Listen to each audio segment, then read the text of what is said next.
नमस्कार, खबर दोपहर के साथ मैं हूं प्रीति। आइए शुरुआत करते हैं हेडलाइंस के साथ। चारा घोटाले से जुड़े देवघर ट्रेजरी मामले में फैसला आज। रांची में सीबीआई की विशेष अदालत दोपहर करीब 3 बजे सुनाएगी फैसला। पूर्व मुख्यमंत्री लालू यादव और जगन्नाथ मिश्रा समेत 22 आरोपी।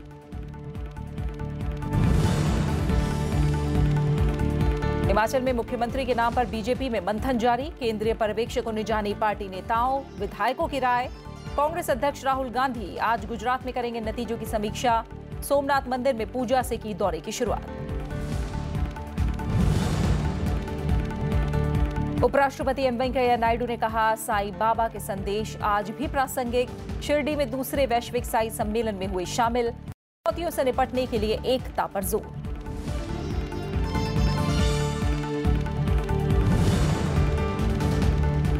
राजस्थान के सवाई माधोपुर में बस हादसा। बनास नदी में बस गिरने से 32 लोगों की मौत। राहत और बचाव का काम जारी। प्रधानमंत्री ने जताई गहरी संवेदना।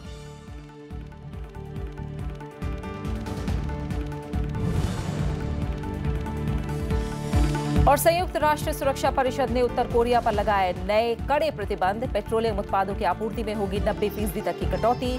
विदेशों से भेजे जाएंगे उत्तर कोरियाई कामगार। चेतावनी के बावजूद पिछले महीने मिसाइल परीक्षण पर कार्रवाई। बिहार के बहुचर्चित चारा घोटाले में रांची की विशेष सीबीआई कोर्ट आज दोपहर 3 बजे फैसला सुनाएगी। इस मामले में बिहार के पूर्व मुख्यमंत्री लालू प्रसाद यादव और जगन्नाथ मिश्रा समेत 22 आरोपी हैं। इन पर साल 1991 से 1994 के बीच देवघर राजकोष से गलत तरीके से 89 लाख रुपए से ज्यादा की निकासी का आरोप है। सीबीआई ने 27 अक्टूबर 1997 को 38 आरोपियों के खिलाफ आरोप पत्र दायर किया था। सीबीआई अधिकारियों के मुताबिक 11 आरोपियों की मौत हो चुकी है। 3 सरकारी गवाह बन गए। अपराध कबूलने वाले 2 आरोपियों को साल 2006-7 में सजा हो चुकी है। लालू प्रसाद चारा घोटाले के 3 अन्य मामलों में भी आरोपी हैं। अपना जो गवाही और साक्ष्य हमारे वकीलों ने दिया है वो बिल्कुल हम संतुष्ट हैं कि हमको इंसाफ मिलेगा। आज न कल हमको इंसाफ मिलना है और आज भी हम उम्मीद करते हैं कि हमको इंसाफ मिलेगा। हम पूरे बिहार की जनता, देश की जनता से अपील करना चाहते हैं कि चाहे जो भी हो, शांति व्यवस्था बना के आप रखेंगे। प्रवर्तन निदेशालय ने मनी लॉन्ड्रिंग मामले में आरजेडी सांसद मीसा भारती के खिलाफ आज आरोप पत्र दायर कर दिया। आरोप पत्र में मीसा के पति और अन्य लोगों के नाम भी हैं।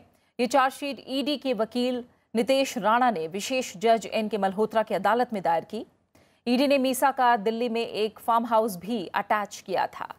ईडी का आरोप है कि साल 2008-9 में मनी लॉन्ड्रिंग से मिली 1 करोड़ 20 लाख की रकम से ये फार्म हाउस खरीदा गया।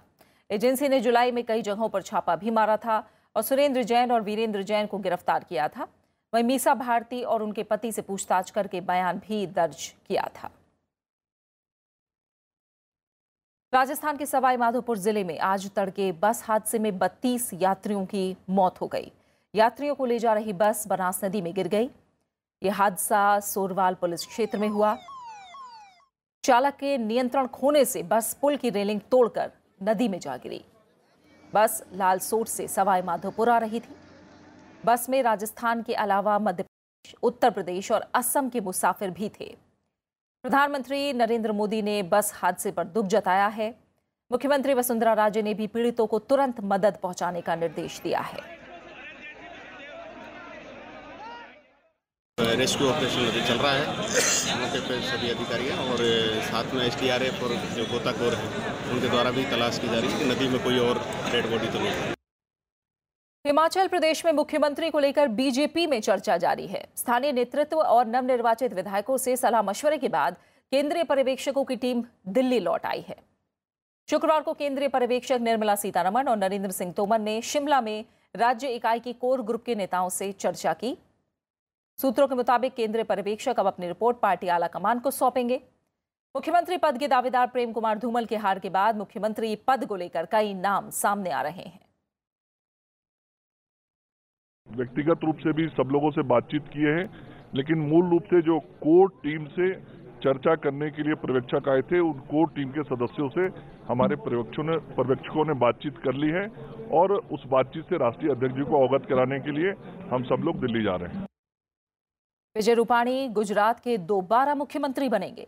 गांधीनगर में कल बीजेपी विधायक दल की बैठक हुई। इसमें विजय रूपाणी को नेता और नितिन पटेल को उपनेता चुना गया। बैठक के बाद पार्टी पर्यवेक्षक अरुण जेटली और सरोज पांडे ने इसका ऐलान किया। विजय रूपाणी फिर से गुजरात के मुख्यमंत्री बनेंगे। शुक्रवार को गांधीनगर में बीजेपी विधायक दल की बैठक में विजय रूपाणी को नेता चुना गया।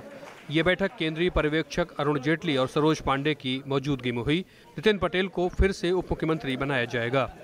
आज विधानसभा दल की बैठक में सर्वसम्मति के साथ श्री विजय भाई रूपाणी को नेता चुना गया और श्री नितिन भाई पटेल को उपनेता चुना गया। विजय रूपाणी लगातार दूसरी बार गुजरात के मुख्यमंत्री पद की शपथ लेंगे। वो राजकोट पश्चिम सीट से जीतकर विधानसभा पहुंचे हैं। इससे पहले अगस्त 2016 में उन्हें आनंदीबेन पटेल की जगह मुख्यमंत्री बनाया गया था। वे गुजरात बीजेपी के अध्यक्ष भी रह चुके हैं।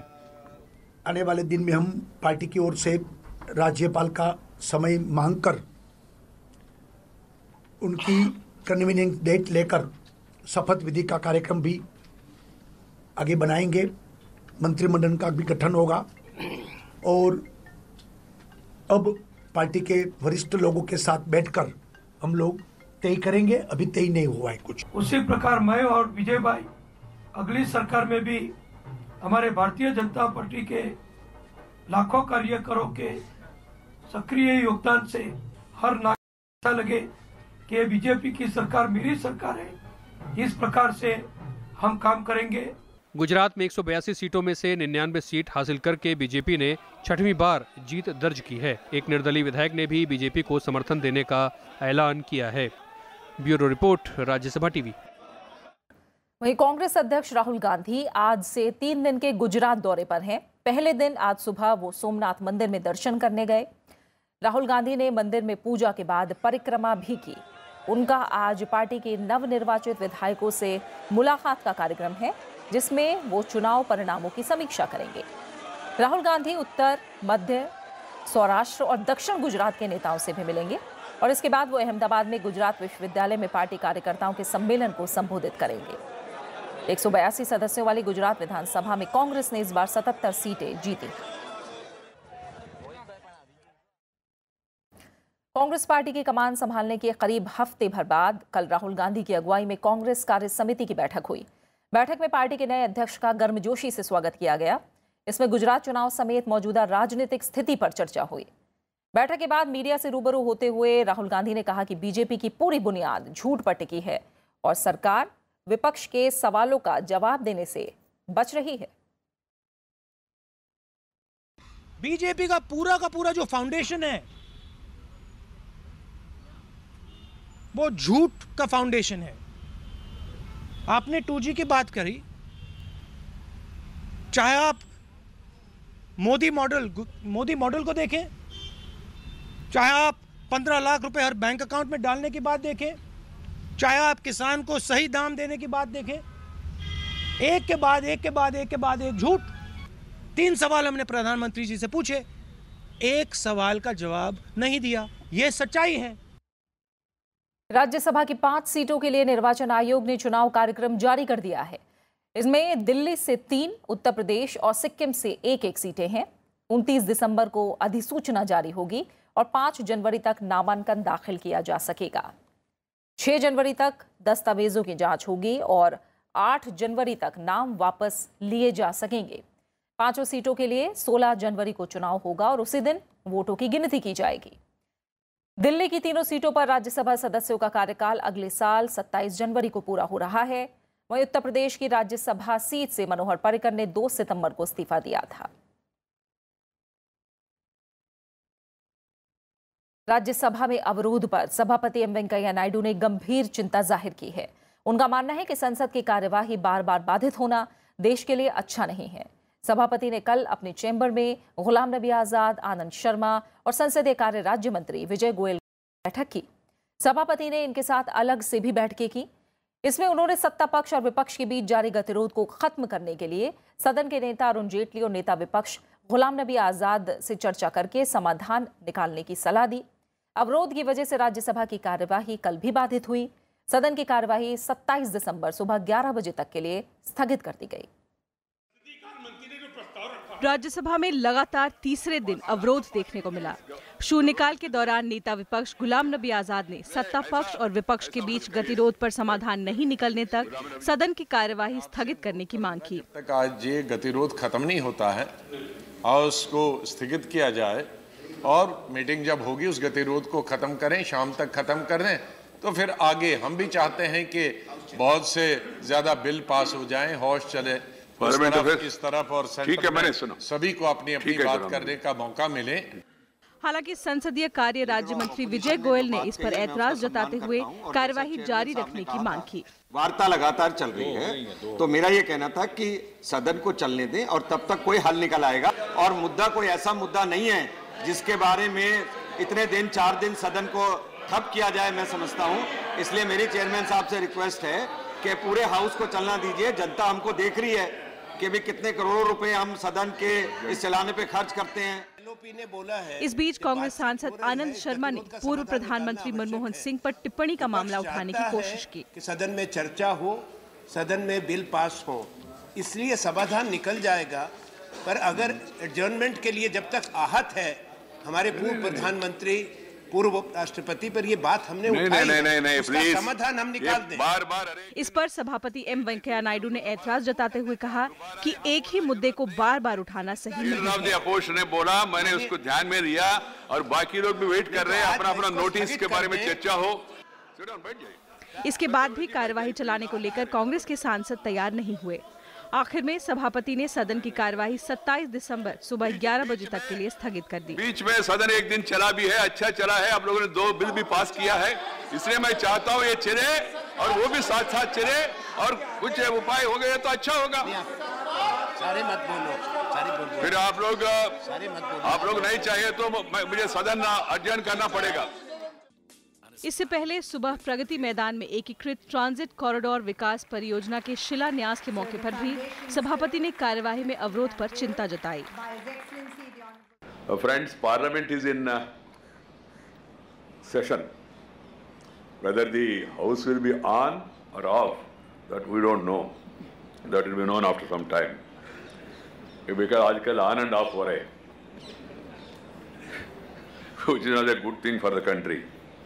बाद में सभापति ने सत्ता पक्ष के बने गतिरोध को खत्म करने के लिए गुलाम नबी आजाद, आनंद शर्मा और संसदीय कार्य राज्य मंत्री विजय गोयल के साथ अपने चैम्बर में बैठक की। बैठक में उन्होंने 27 दिसंबर से सदन की कार्यवाही सुचारू तरीके से चलाने पर जोर दिया। सभापति ने सलाह दी कि सदन के नेता अरुण जेटली और नेता विपक्ष गुलाम नबी आजाद इस मसले पर चर्चा कर समाधान निकालें। सभापति एम वेंकैया नायडू ने सुझाव दिया था कि दोनों पक्षों को बातचीत करके इस मुद्दे का हल निकालना चाहिए। यहां तक कि मंगलवार को सदन ने 2 महत्वपूर्ण बिल भी पारित किए थे। हालांकि उसके बाद इस मुद्दे पर गतिरोध बना रहा। अब देखना है कि किस तरह से दोनों पक्षों में सहमति बनती है ताकि विंटर सेशन प्रोडक्टिव बन सके। संसद परिसर से कैमरा पर्सन प्रशांता के साथ कृति मिश्रा, राज्यसभा टीवी। सड़क हादसों पर रोक लगाने के लिए नियमों को और सख्त किया जाएगा। प्रवर समिति ने मोटर वाहन अधिनियम संशोधन विधेयक 2017 रिपोर्ट पेश कर दी है। समिति ने 1 परमिट 1 टैक्स नीति की सिफारिश की है। राज्यसभा में शुक्रवार को मोटर वाहन अधिनियम संशोधन विधेयक 2017 से जुड़ी प्रवर समिति की रिपोर्ट पेश की गई।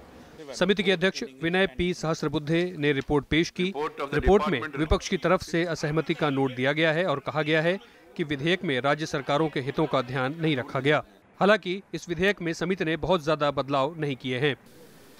बहुत सारे विषयों पर हमने दीर्घ चर्चा की है और बिल्कुल बारीकी में जाकर इसमें तमिलनाडु और केरल के सरकारों के कुछ निवेदन हमने देखे। फिर उनकी सुनवाई के लिए हम उन राज्यों में भी गए। कई सारे स्वैच्छिक संगठनों को भी कुछ कहना था, उनको भी सुनवाई कमेटी के सम्मुख हुई। 24 सदस्यों वाली चयन समिति ने विधेयक को लेकर कई सिफारिशें की हैं। इसमें ट्रैफिक पुलिस कर्मियों को बॉडी कैमरे जैसी तकनीक से लैस करने की बात कही गई है। गाड़ियों के मामले में एक देश, एक परमिट और एक टैक्स की नीति अपनाने की भी सलाह दी गई है। बाकी सारे छोटे छोटे जो बिंदु है, हमने अनुशंसा की है कि इन सारे बिंदुओं को नियम बनाते समय ध्यान में लिया जाए, मगर अभी जो बिल है वो सदन के सम्मुख यथाशीघ्र आने की ज़रूरत है, क्योंकि देश में हादसों की संख्या बढ़ रही है, निरपराध लोगों की जानें जा रही है और देश की जनता इस बहुप्रतीक्षित बिल के लिए उतावली है। सड़क हादसों पर लगाम लगाने और सड़कों को सुरक्षित बनाने के लिए सरकार ने नियमों को सख्त किया है। इसके मुताबिक शराब पीकर गाड़ी चलाने पर 2000 की जगह 10,000 रुपये जुर्माना लगेगा। बिना लाइसेंस या फिर लापरवाही से गाड़ी चलाने पर 5,000 रुपये फाइन लगेगा। तेज गति के वाहनों से 1,000 से 2,000 रुपये तक का जुर्माना वसूला जाएगा। बिना सीट बेल्ट गाड़ी चलाने वालों को भी 1,000 रुपये चालान भरना होगा। इसके अलावा सड़क हादसा अगर किसी नाबालिग से होता है तो उसके माता पिता या गाड़ी के मालिक को दोषी माना जाएगा। लोकसभा से अप्रैल में पारित हो चुका है। कृति मिश्रा के साथ पंचानन मिश्रा, राज्यसभा टीवी। खबरें जारी हैं, हम लौट रहे हैं एक छोटे से ब्रेक के बाद।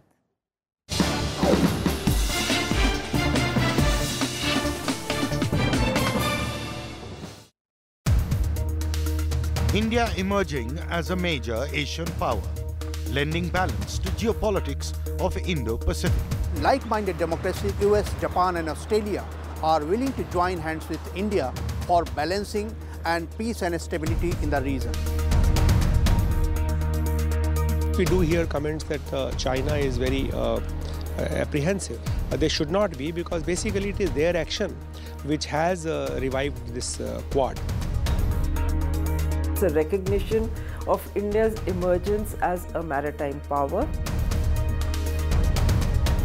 Watch a special report, Quad towards a new Indo-Pacific, on Rajya Sabha TV, Sunday 8:30 p.m, Monday 7 a.m. and 12:30 p.m.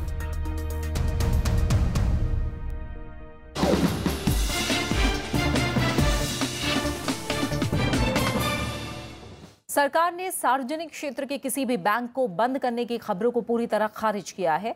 वित्तीय सेवा मामलों के सचिव राजीव कुमार ने इन खबरों को अफवाह बताया है। उन्होंने ट्विटर पर लिखा कि सरकार ने बैंकों को मजबूत बनाने के लिए 2,11,000 करोड़ रुपए की नई पूंजी लगाने का फैसला किया है। उन्होंने लोगों से अफवाहों पर भरोसा नहीं करने की अपील की। वित्तीय सेवा मामलों के सचिव ने कहा कि सरकारी बैंकों में सुधार की योजना को अमल में लाया जा रहा है। रिजर्व बैंक ने भी इन खबरों को पूरी तरह खारिज किया। आरबीआई ने एक बयान में कहा कि मीडिया के एक हिस्से में गलत खबरें फैलाई जा रही हैं। केंद्रीय बैंक के मुताबिक बैंकों की वित्तीय स्थिति को मजबूत बनाए रखने के लिए समय समय पर निगरानी शुरू की जाती है, लेकिन ग्राहकों के लिए बैंकों के सामान्य कामकाज पर इसका कोई असर नहीं पड़ता है। उपराष्ट्रपति एम वेंकैया नायडू ने आज महाराष्ट्र के शिरडी में दूसरे साई वैश्विक सम्मेलन में शिरकत की। उपराष्ट्रपति ने साईं बाबा के सामाजिक योगदान की तारीफ की। उन्होंने कहा कि साईं बाबा ने प्रेम, क्षमा और आध्यात्म के बारे में जागरूकता फैलाई है। साईं बाबा ने आंतरिक अशांति का समाधान दिया, जिसने उन्हें दुनिया भर में मशहूर कर दिया। उपराष्ट्रपति ने कहा कि राष्ट्रीयता और राष्ट्रवाद एकता और एकीकरण का मंत्र हैं। उपराष्ट्रपति के मुताबिक आज देश सामाजिक, राजनीतिक और आर्थिक मोर्चे पर कई चुनौतियों का सामना करना पड़ रहा है। इन चुनौतियों से एक रहकर ही निपटा जा सकता है। इससे पहले उपराष्ट्रपति ने साईं बाबा के मंदिर में पूजा अर्चना की।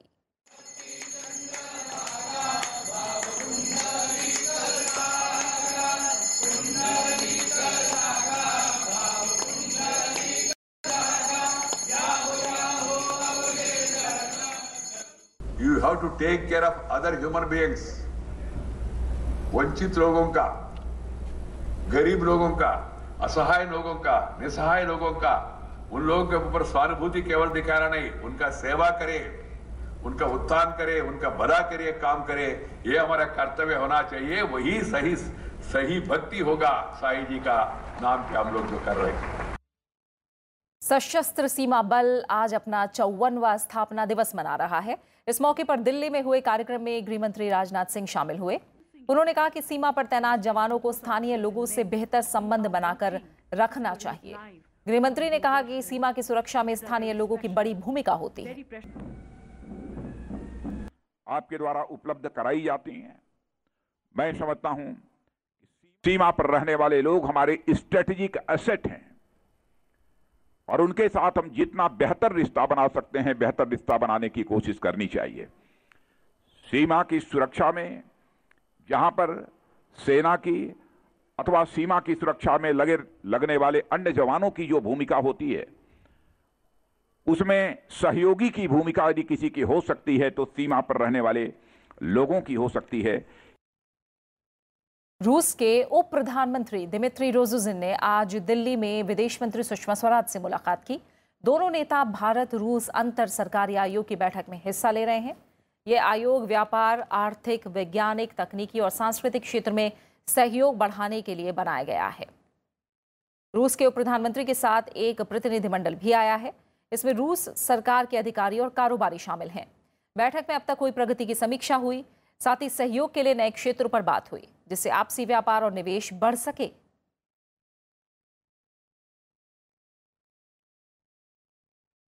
हम 19वें द्विपक्षीय वार्षिक शिखर सम्मेलन के लिए अगले वर्ष राष्ट्रपति पुतिन की यात्रा की उत्सुकता से प्रतीक्षा कर रहे हैं।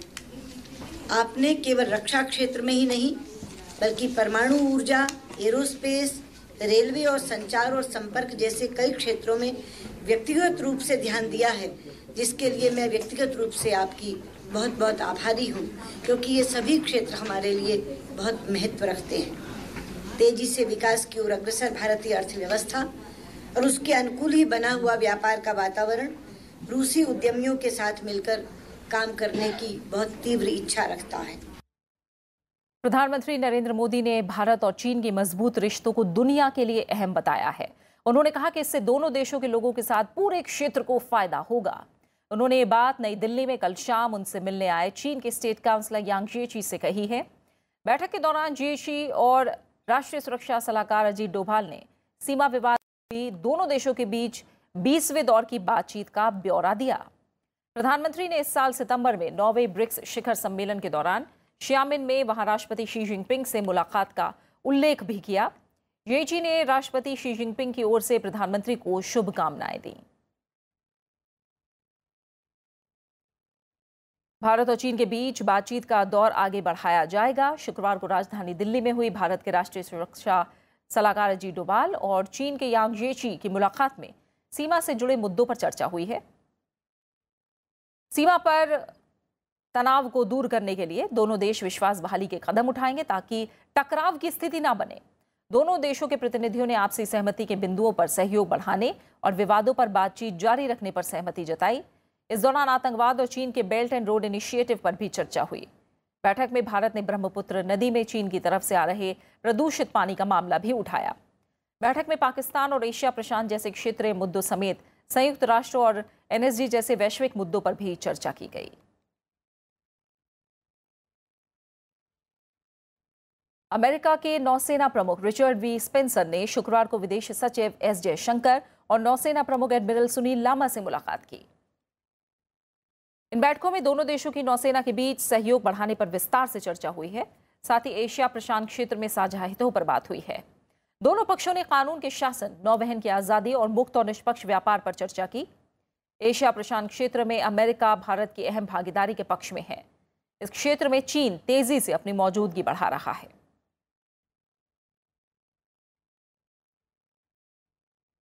संयुक्त राष्ट्र सुरक्षा परिषद ने उत्तर कोरिया पर नए प्रतिबंध लगाए हैं। इसमें ईंधन की आपूर्ति रोकने के लिए सख्त उपायों का प्रावधान है। उत्तर कोरिया के बैलिस्टिक मिसाइल परीक्षण के जवाब में ये पाबंदियां लगाई गई हैं। सुरक्षा परिषद ने आम राय से नए प्रतिबंधों को मंजूरी दी। अमेरिका की ओर से पेश प्रस्ताव का चीन और रूस ने भी समर्थन किया। अब उत्तर कोरिया को पेट्रोलियम उत्पादों के निर्यात में 90% तक की कमी आ जाएगी। कच्चे तेल के निर्यात को 40 लाख बैरल तक सीमित किया गया है।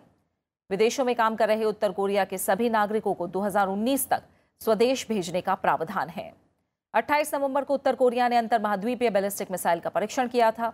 उसका दावा था कि नई मिसाइल अमेरिका को भी निशाना बना सकती है। इस साल उत्तर कोरिया पर यह तीसरा प्रतिबंध है। अमेरिकी राष्ट्रपति डोनाल्ड ट्रंप ने नए प्रतिबंधों पर खुशी जताई और कहा कि दुनिया शांति चाहती है, ना कि मौत। Today's resolution achieves an 89% total reduction of the Kim regime's ability to import gasoline, diesel, and other refined products. And should the North Korean regime conduct another nuclear or ballistic missile test, this resolution commits the Security Council to take even further action. It sends the unambiguous message to Pyongyang that further defiance will invite further punishment and isolation. बात खास शख्सियत की। आज पूर्व प्रधानमंत्री चौधरी चरण सिंह की जयंती है। इस मौके पर संसद के केंद्रीय कक्ष में उन्हें श्रद्धांजलि दी गई। कार्यक्रम में लोकसभा अध्यक्ष सुमित्रा महाजन, बीजेपी के वरिष्ठ नेता लाल कृष्ण आडवाणी, केंद्रीय मंत्री चौधरी वीरेंद्र सिंह, आरएलडी नेता चौधरी अजीत सिंह समेत कई हस्तियां मौजूद थीं। प्रधानमंत्री नरेंद्र मोदी ने भी ट्वीट करके गांव और किसानों की बेहतरी में चौधरी चरण सिंह के योगदान को याद किया। इस दिन को किसान दिवस के रूप में भी मनाया जाता है। चौधरी चरण सिंह 28 जुलाई 1979 से 14 जनवरी 1980 तक देश के प्रधानमंत्री रहे। उनका जन्म उत्तर प्रदेश के मेरठ जिले में साल 1902 में हुआ था। वो उत्तर प्रदेश विधानसभा के कई बार सदस्य रहे। वहां उन्होंने कई मंत्रालयों का कामकाज भी संभाला। उन्हें उत्तर प्रदेश में भूमि सुधार का अगुवा माना जाता है।